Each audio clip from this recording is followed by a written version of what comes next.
Hello दोस्तों, नमस्कार दोस्तों। आप सभी का स्वागत है आपके अपने YouTube channel target government post में। दोस्तों, ये टॉपिक वाइज आपका लाइव सेशन है और इसमें बीएड प्रवेश परीक्षा को टारगेट किया जा रहा है। बीएड प्रवेश परीक्षा, वो चाहे आपका बिहार बीएड इंट्रेंस एग्ज़ाम हो या यूपी बीएड एंट्रेंस एग्ज़ाम हो, तो बीएड की प्रवेश परीक्षा के लिए आप लोग जुड़ सकते हैं। नीचे दी गई रेड कलर की सब्सक्राइब बटन दबा करके और बगल में दिए बेल आइकन को ऑल करके प्रेस करें, जिससे कि आने वाले सारे वीडियोस, लेटेस्ट नोटिफिकेशन और लाइव क्लास नोटिफिकेशन आपको मिल पाए। सामान्य हिंदी में जो यूपी बीएड प्रवेश परीक्षा है उसमें 50 प्रश्न पूछे जाते हैं और जो बिहार बीएड प्रवेश परीक्षा है इसमें सामान्य हिंदी के 15 क्वेश्चन पूछे जाते हैं। हालांकि हिंदी एक बहुत ही अच्छा सब्जेक्ट है और देखिए हम लोग यहाँ पर क्या है ना, आज चैप्टर अच्छे से कंप्लीट करने वाले हैं, इसका रिवीजन करने वाले हैं। संज्ञा सभी ने पढ़ा होगा, सभी जानते होंगे संज्ञा से संज्ञा क्या होता है, संज्ञा का प्रयोग क्या होता है, संज्ञा के भेद कितने होते हैं, ये सभी जानकारी होगी आपको। तो गत वर्षों में पूछे गए प्रश्नों पर हम लोग प्रैक्टिस भी करेंगे और ये सब प्रवेश परीक्षा 2021 के एग्ज़ामों के लिए है। तो पहले थोड़ी सी जानकारी यहाँ पर हम लोग कर लेते हैं। संज्ञा, दोस्तों संज्ञा की सिंपल सी डेफिनेशन होती है जो आप सभी लोग जानते हो। डेफिनेशन ऐसी लर्न करिए कि जिसमें उस परिभाषा से उसके भेद को भी आप याद रख सकें। जैसे किसी व्यक्ति, वस्तु, स्थान और भावों के नाम को संज्ञा कहते हैं, या जिन शब्दों से किसी व्यक्ति, वस्तु, स्थान और भाव के नामों का बोध होता है उसे संज्ञा कहते हैं। ठीक है, अब बात यहाँ पर आती है जो संज्ञा है, संज्ञा के कितने भेद होते हैं। तो संज्ञा के भेदों की अगर बात करें तो संज्ञा के जो भेद होते हैं दोस्तों 5 होते हैं। ठीक है, सभी को पता है, लेकिन एक बार रिवाइज कर लेंगे प्रश्नों को करने से पहले, तो आप प्रश्न बहुत अच्छे से कर पाएंगे। ठीक है, संज्ञा के 5 भेद होते हैं, जिसमें से पहला होता है व्यक्तिवाचक संज्ञा, जो कि हमने भी डेफिनेशन में बोला कि व्यक्ति, वस्तु, स्थान, भाव के नामों को संज्ञा कहते हैं। ठीक है, तो व्यक्तिवाचक संज्ञा हो गया। दूसरा आपका दोस्तों होता है जातिवाचक संज्ञा। तीसरा आपका होता है समूहवाचक संज्ञा। अभी सब आपको अच्छे से आ जाएगा, अगर नहीं भी आपको याद होगा, थोड़ा बहुत याद होगा, तो भी आप अच्छे से समझ जाओगे, क्योंकि सब कुछ इसी में ही छुपा हुआ है। व्यक्ति, जाति, समूह। चौथा आपका हो गया द्रव्यवाचक। ठीक है, और 5वां आपका हो गया भाववाचक संज्ञा।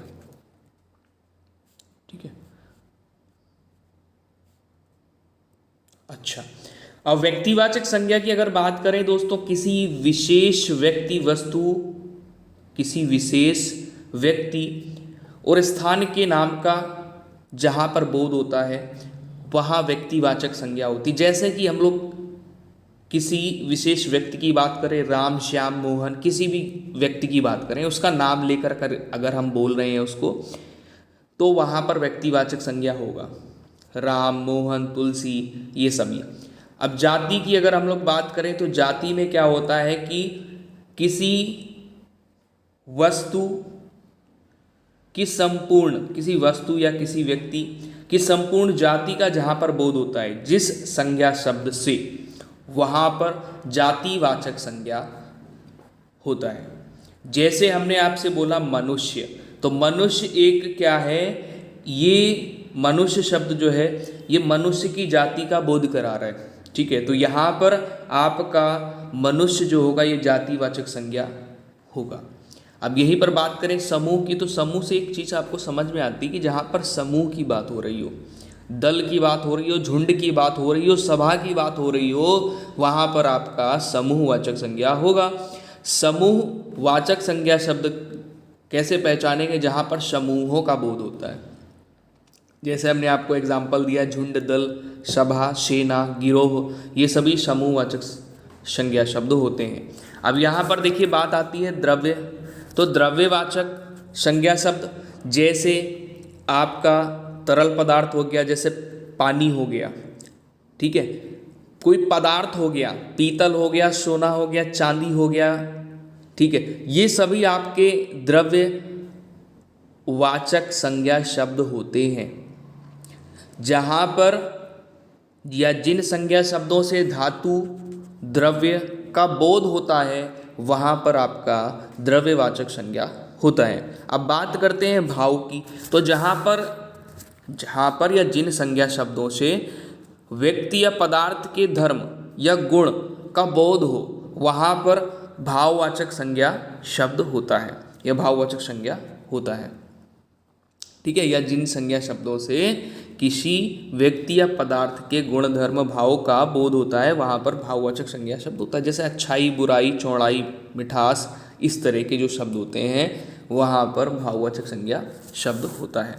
अब यहाँ पर बात आती है, आप लोग ये कहते हो कि भाई जो व्यक्तिवाचक संज्ञा है हम कैसे पहचानेंगे, बहुत सारी व्यक्तिवाचक संज्ञाएं होती हैं, तो कुछ हमें ऐसी व्यक्तिवाचक संज्ञाएं बताइए कि जो हम लोग जनरली यूज़ भी करते हैं और उनको पहचानने में हमें ज़्यादा सोचना ना पड़े।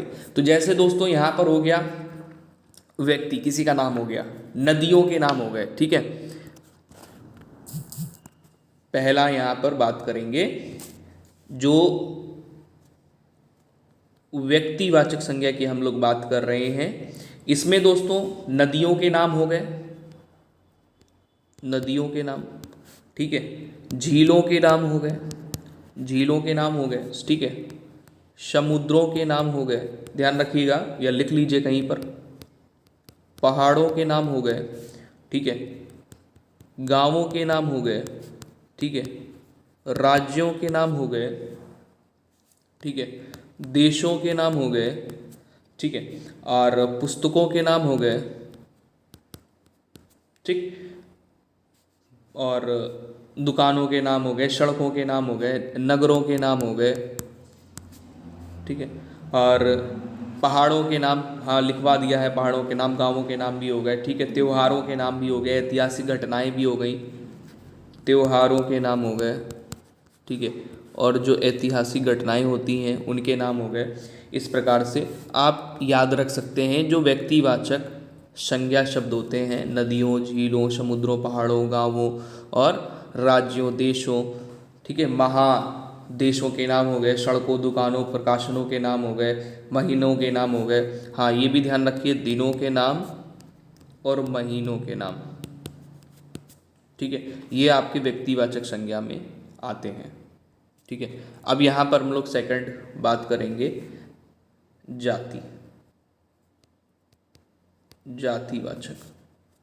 जातिवाचक की बात करेंगे दोस्तों। पहले देखिए, ये पूरा एक कंप्लीट आपका रिवीजन वीडियो है। अगर आप इसको पूरा कंप्लीट सेशन को वॉच करते हैं तो संज्ञा से जुड़े कोई भी क्वेश्चन आप गलत नहीं करके आओगे। अभी हम लोग प्रैक्टिस भी करेंगे गत वर्षों में पूछे गए प्रश्नों की।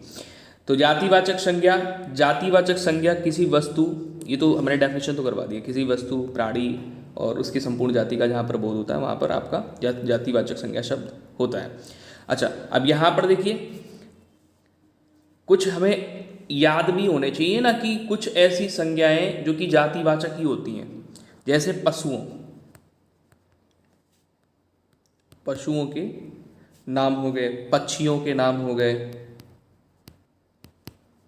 पक्षियों के नाम हो गए। ठीक है, अच्छा, फलों के नाम हो गए। ठीक है, ध्यान रखिएगा, पशु, पक्षी, फल, सब्जियों के नाम हो गए, फूलों के नाम हो गए, फूलों के नाम हो गए हैं, और पहनने ओढ़ने, मतलब कपड़े जो होते हैं ना, पहनने ओढ़ने वाले जो कपड़े होते हैं उसके नाम हो गए। ठीक है, और अन्न हो गया, अन्न जिसको हम लोग अनाज कहते हैं। ठीक है, मसाले हो गए। ठीक है, और सामग्रियाँ, विभिन्न सामग्रियाँ जैसे हम लोग यूज़ में टेबल, कुर्सी, घड़ी, अलमारी, ये सब यूज़ में लेते हैं तो वो सामान हो गया। ठीक है, अच्छा, और आपका संबंधियों के नाम, ये बहुत ज़रूरी है, संबंधियों के नाम। ठीक है, संबंधियों के नाम कैसे, जैसे भाई, बहन, फूफा, चाचा, मामा, इस तरह से, है ना। और सवारियों के नाम। ठीक है, और सबसे ज़रूरी एक पॉइंट और है जो कि आपको ध्यान रखना है, जैसे हम लोग बोलते हैं पदों के नाम या पदाधिकारियों के नाम। जैसे हो गया कुछ भी, राज्यपाल हो गया जैसे। ठीक है, या कोई व्यवसायी है तो व्यवसायी है तो कौन सा व्यवसाय कर रहा है तो उसको हम लोग एक नाम से बुलाते हैं, जैसे धोबी हो गया, दर्जी हो गया। ठीक है, तो सुनार हो गया।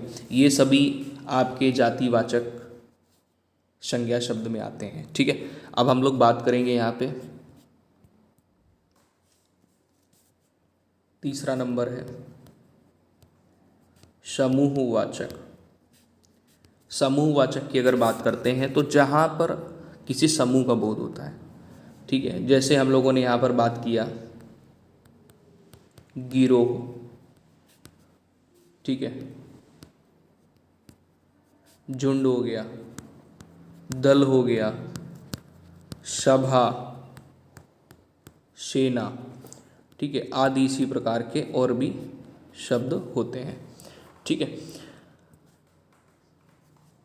चौथा नंबर द्रव्य या पदार्थवाचक संज्ञा शब्द। द्रव्यवाचक कह सकते हो या पदार्थवाचक संज्ञा शब्द कह सकते हो। ठीक है, तो यहाँ पर भी देखिए कुछ खास बहुत ज़्यादा नाम हमें याद नहीं रखने, बस ये ध्यान रखना है किसी भी पदार्थ का नाम हो, किसी भी तरल पदार्थ का नाम हो। फॉर एग्जाम्पल में जैसे हम लोग पानी, दूध, ठीक है, और आपका पीतल हो गया, सोना हो गया, चांदी हो गया, ऐसे ही और भी शब्द होते हैं। ठीक है, अच्छा, हाँ ये भी है, जैसे आप लोग कहते नहीं हैं कि लकड़ी हो गई, इस तरीके से। अच्छा, अब यहाँ पर थोड़ा सा ध्यान ये दीजिएगा कि अब बात आती है भाव की, जिसमें बहुत सारे लोगों को कन्फ्यूज़न हो जाता है। 5 नंबर आपका जो है आखिरी वाला, भाववाचक संज्ञा किसे कहते हैं। तो सभी को भी मैंने बताया हुआ था डेफिनेशन में कि व्यक्ति या पदार्थों के गुणधर्म का जो बोध कराते हैं शब्द, उन्हें भाववाचक संज्ञा शब्द कहते हैं। अब जैसे यहाँ पर गुण की बात करें तो पहले तो कुछ ध्यान रखो, जैसे हम लोगों ने गुण और भाव इसको ज़्यादा नोटिस किया, गुण को नोटिस किया और भाव को नोटिस किया। ठीक है, जिनका ज़्यादा ही प्रयोग होता है। तो गुण में जैसे आपका आ जाता है चतुराई, चतुराई शब्द आ जाता है। ठीक है, भाव की अगर बात करें तो भाव आपका हो जाता है शत्रुता या मित्रता। ठीक, ठीक है, अब इसके अलावा और भी होते हैं, ये गुण हो गया, भाव हो गया, इसके अलावा अवस्था, ठीक है, अवस्था हो गया, माप हो गया, ऊंचाई, लंबाई, चौड़ाई, क्रिया भी इसी में आती है, पढ़ाई लिखाई, इस तरह से। ठीक है, गति, स्वाद और भावनाएं। भावनाएं, अब भावनाएं कैसी, जैसे दया हो गया, करुणा हो गया। ठीक है, इस तरह से जो शब्द होते हैं वो भाववाचक संज्ञा में आते हैं। अब हम लोग यहाँ पर देखिए प्रैक्टिस करने वाले हैं क्वेश्चनों की। पहला क्वेश्चन ये रहा आपके सामने, आप प्रयास करिए और इसका आंसर दीजिए कमेंट सेशन में। ठीक है, कोई कंजूसी नहीं, प्रयास करिए, अपना कमेंट सेशन में आंसर दीजिए। पहला क्वेश्चन जो है, निम्नलिखित में से कौन सा शब्द समूहवाचक संज्ञा नहीं है। चलिए फटाफट से आंसर दीजिएगा, ज़्यादा समय आपका नहीं लेंगे, डिटेल में पहले हम लोगों ने रिवीजन किया, अब इसके बाद में ज़्यादा समय नहीं लेंगे। अच्छा, ये प्रश्न जो आपका है ये वीडियो की परीक्षा 2018 में पूछा गया था। ठीक है, हाँ जी, तो यहाँ पर कह रहा है निम्न में से कौन सा शब्द है जो कि समूहवाचक संज्ञा नहीं है। ऐसे ही प्रश्न पूछे जा रहे हैं। तो सभा, भीड़, कक्षा, ये एक समूह है, तो समूहवाचक संज्ञा शब्द हो गए ये। दौड़ आपका समूहवाचक संज्ञा शब्द नहीं है, तो right answer option number D करेंगे। ठीक है, नेक्स्ट क्वेश्चन पे आइए। अगला क्वेश्चन ये सेकंड नंबर है, 11 निम्नलिखित में से कौन सा शब्द द्रव्यवाचक संज्ञा है। द्रव्यवाचक संज्ञा है, द्रव्यवाचक, तो यहाँ पर खटाई दिया है, दूध है, मिठाई है, ठंड है। अब यहाँ पर आपको ध्यान देना है कि खटाई, मिठाई, ठंड और दूध में आपका द्रव्यवाचक संज्ञा शब्द कौन सा है। मैंने अभी आपको बताया हुआ था कि द्रव्यवाचक संज्ञा शब्द में जितने तरल पदार्थ होते हैं, जैसे पानी हो गया, दूध हो गया, तो यहाँ पर दूध ऑप्शन में ऑप्शन नंबर बी आपको मिल रहा है, राइट हो जाएगा। नेक्स्ट क्वेश्चन आइए, अगला क्वेश्चन थर्ड नंबर है। इसमें क्या रहा है, निम्नलिखित विशेषणों में से, इसमें विशेषण पूछ लिया गया, विशेषणों में से संज्ञा को पहचानिए। अब यहाँ पर आपको संज्ञा को पहचानना है, इसमें विशेषण दिए गए हैं, जैसे आसमानी हो गया, नियमित हो गया, ठीक है, पाश्चात्य हो गया, अनुशासन हो गया। तो राइट आंसर यहाँ पर अनुशासन हो जाता है, जो कि एक विशेषणों में से संज्ञा शब्द है। चलिए नेक्स्ट क्वेश्चन आइए। अगला क्वेश्चन ये रहा 4th नंबर, निम्न में से संज्ञा शब्द है। तो हरा, शबा, पतला, गहरा। संज्ञा शब्द आपको ढूंढना है। संज्ञा शब्द क्या है? संज्ञा शब्द, तो संज्ञा शब्द यहाँ पर सभा। कौन सा है ये समूहवाचक संज्ञा शब्द है। ठीक है, नेक्स्ट क्वेश्चन आइए। अगला क्वेश्चन ये रहा आपके सामने, गाय कौन सी संज्ञा है? तो मैंने आपको बताया हुआ था कि जितने भी पशु पक्षी हैं ये सभी किस में आते हैं? ये सभी आपके जातिवाचक संज्ञा शब्द होते हैं। ठीक है, पशु पक्षियों के नाम। अगला क्वेश्चन है 6ठा नंबर, इसमें कह रहा है कि निम्न में से कौन सी भाववाचक संज्ञा है। अब भाववाचक संज्ञा की यहाँ पर बात की जा रही है, तो दिल्ली भाववाचक संज्ञा तो है नहीं, ये एक आपका कौन सी संज्ञा शब्द है? व्यक्तिवाचक संज्ञा शब्द है। ये भी व्यक्तिवाचक संज्ञा शब्द है। ठीक है, अब यहाँ पे लड़का, ये जातिवाचक संज्ञा शब्द है। ठीक है, तो यहाँ पर आपका क्या हो जाएगा? बीमारी। बीमारी क्या है? भाववाचक संज्ञा शब्द होगा यहाँ पे। ठीक है, चलिए नेक्स्ट क्वेश्चन पे आइए। अगला क्वेश्चन 7 नंबर है, क्रियार्थक संज्ञा सदा किस रूप में रहती है? क्रियार्थक संज्ञा सदा किस रूप में रहती है? दोस्तों, क्रियार्थक संज्ञा सदा एक वचन पुल्लिंग होती है, तो ऑप्शन नंबर आपका यहाँ पे बी करेक्ट हो जाएगा। नेक्स्ट क्वेश्चन पे आएंगे। भाप का संबंधवाचक संज्ञा रूप क्या है? भाप का संबंधवाचक संज्ञा रूप क्या है? बहुत इंपॉर्टेंट क्वेश्चन है और ये यूपी SSC के वनरक्षक भर्ती परीक्षा 2018 में पूछा गया था। तो बाप का, भाप नहीं बाप है, ठीक है, बाप का संबंधवाचक संज्ञा रूप क्या होगा? तो बपौती हो जाएगा। ठीक है, ऑप्शन नंबर डी करेक्ट हो जाएगा। नेक्स्ट क्वेश्चन 9 नंबर है। 9 में कह रहा पशु चर रहे हैं, तो पशु रेखांकित पद है और यहाँ पर पूछा गया है, तो पशु पक्षी सभी आपके किस में आते हैं? ये जातिवाचक संज्ञा शब्द होते हैं, तो ऑप्शन नंबर आपका यहाँ पर बी करेक्ट हो जाएगा। नेक्स्ट क्वेश्चन पे आइए। राज्यपाल, अभी आपको पढ़ाया हुआ था, राज्यपाल में कौन सी संज्ञा है? व्यक्तिवाचक है, भाववाचक, जातिवाचक, समूहवाचक। तो 10 नंबर पे आप राइट आंसर क्या करेंगे? जातिवाचक है। ठीक है, किसी भी पद का नाम हो, व्यवसायी हो कोई। चलिए 11 नंबर क्वेश्चन है, कह रहा निम्नलिखित में से कौन सी भाववाचक संज्ञा है? तो भारत, मित्रता, लड़का, पेड़। दोस्तों 11वें नंबर पे राइट आंसर आपका ना तो भारत है, ना ही लड़का है, ना ही पेड़ है, तो राइट आंसर मित्रता, जो कि एक भाववाचक संज्ञा शब्द है। नेक्स्ट क्वेश्चन पे आइए। गरीबों की सहायता करो, गरीब, गरीबों की सहायता करो। गरीब शब्द क्या है? विशेषण है, विशेष है, जातिवाचक संज्ञा है, भाववाचक संज्ञा है? तो दोस्तों यहाँ पर उसने बोला गरीबों की सहायता करो, और गरीब पूछा है तो ये एक जातिवाचक संज्ञा हो जाता है। ठीक है, जातिवाचक, गरीब शब्द क्या है? जातिवाचक संज्ञा। नेक्स्ट क्वेश्चन पे आइए, 13 नंबर है। अभी जो आपने प्रश्न देखा था वो 2 बार परीक्षा में पूछा गया है।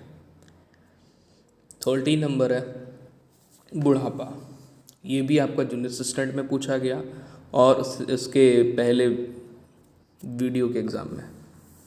बुढ़ापा एक प्रकार का अभिशाप है, तो बुढ़ापा जो शब्द दिया गया ये कैसा है? जातिवाचक, भाववाचक, व्यक्तिवाचक, समूहवाचक? तो राइट आंसर इसमें क्या हो जाएगा आपका? भाववाचक संज्ञा शब्द है बुढ़ापा। नेक्स्ट क्वेश्चन पे आएंगे, 14 नंबर है। इसमें कह रहा है लड़का दौड़ता है, इस वाक्य में लड़का किस संज्ञा का उदाहरण है? तो सभी को पता है लड़का जातिवाचक संज्ञा का उदाहरण है, तो ऑप्शन नंबर बी करेक्ट करेंगे। ठीक है, 14 पे नेक्स्ट क्वेश्चन आइए। नेक्स्ट क्वेश्चन पे आएंगे 15 नंबर। इसमें क्या रहा है निम्नलिखित में से कौन सा शब्द जातिवाचक संज्ञा नहीं है? जवान, सुंदर, बालक, मनुष्य। तो राइट आंसर यहाँ पर आपका सी करेक्ट हो जाता है, सुंदर, जो कि जातिवाचक संज्ञा नहीं है। नेक्स्ट क्वेश्चन आइए, 16 नंबर है। 16 में कह रहा है निम्नलिखित विकल्पों में से किस विकल्प में सभी शब्द व्यक्तिवाचक संज्ञाएं हैं। तो राम, रामचरितमानस, गंगा। ठीक है, इसमें बुढ़ापा दे दिया है, नहीं होगा। ठीक है, और आम भी दिया हुआ है, नहीं होगा। ठीक है, मिठास दिया है, कृष्ण किसी का नाम है, कामायनी, ठीक है, लेकिन ममता, वकील नहीं, क्योंकि वकील आपका जातिवाचक में आ जाता है ना। हाँ, तो 16 में पहला ही वाला ऑप्शन राइट हो रहा है, जिसमें राम, रामचरितमानस और गंगा है। चलिए नेक्स्ट क्वेश्चन पे आइए। 17 नंबर है, समुद्रगुप्त भारत का नेपोलियन था। यहाँ नेपोलियन किस प्रकार की संज्ञा है? नेपोलियन किस प्रकार, भारत का एक समुद्रगुप्त भारत का नेपोलियन था, तो नेपोलियन किस प्रकार की संज्ञा? तो ये जातिवाचक होगा। ठीक है, व्यक्तिवाचक नहीं होगा, जातिवाचक संज्ञा शब्द होगा। नेक्स्ट आएंगे, ये आखिरी क्वेश्चन है दोस्तों। अगर वीडियो आपको पसंद आई हो तो लाइक ज़रूर करिए और अपने दोस्तों के साथ में ज़रूर शेयर करिए। ये वीडियो किसी भी एग्ज़ाम के लिए जिसमें हिंदी पूछी जाती है उसके लिए पर्याप्त वीडियो, सफिशिएंट, जिसमें आप संज्ञा का रिवीजन कर सकते हैं और उससे जुड़े क्वेश्चन की यहाँ पर प्रैक्टिस कर सकते हैं। जिन संज्ञाओं से एक ही प्रकार की वस्तुओं अथवा व्यक्तियों का बोध हो उन्हें कहते हैं। तो बहुत ही अच्छी डेफिनेशन है, थोड़ा सा घुमा के बोला है आपसे। किसी संज्ञा जिन संज्ञाओं से एक ही प्रकार की वस्तुओं और व्यक्तियों का बोध हो, मतलब वहाँ पर समूह की बात कर रहा है, समूह कह रहे हैं, जाति की बात कर रहा है। ठीक है, तो जैसे हम व्यक्ति की बात करें तो मनुष्य एक शब्द होता है, तो ये मनुष्य की जाति को बता रहा है, जाति का बोध करा रहा है। तो यहाँ पर किसी विशेष व्यक्ति का नाम नहीं बता रहा है, तो यहाँ पर जातिवाचक संज्ञा शब्द होगा। तो ऑप्शन नंबर बी करेक्ट हो जाएगा। तो दोस्तों ये आपका, इसके बाद जो अगला होगा वो चैप्टर आपका शब्दरूप होगा। तो शब्दरूप के बाद में लिंग, वचन, फिर कारक, फिर प्रसर्ग, इस प्रकार से आपको डेली एक वीडियो मिलेगा। धन्यवाद दोस्तों वीडियो देखने के लिए। आपका दिन शुभ हो। मिलते हैं वीडियो में, अपना ख्याल रखिए। जय हिंद।